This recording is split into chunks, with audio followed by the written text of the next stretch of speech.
ROG phone? Bukan ROG dah senyap ke? Bukan. Ni Nokia Neo 5 5G. Design belakang dia macam ROG lah. Sebab dia guna Eagle Eye RGB design. Memang nampak dia mending gila. Jom aku cerita spek dia sikit. Nokia Neo 5 5G. Screen size 6.8 inci, LCD, 120Hz refresh rate. Chipset Unisoc T9300 dipandai dengan 8GB RAM, ada extended 12GB RAM, total 20GB RAM dan 256GB storage. Kamera utama 50MP dan 2MP. Pada kamera selfie 16MP.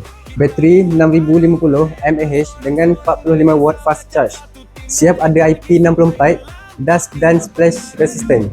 Okey, nampak padu. Tapi ada cooling dengan trigger tak? Aku gamer weh. Relax, ada Neo Triggers 5.0, 550Hz dan cooling system besar.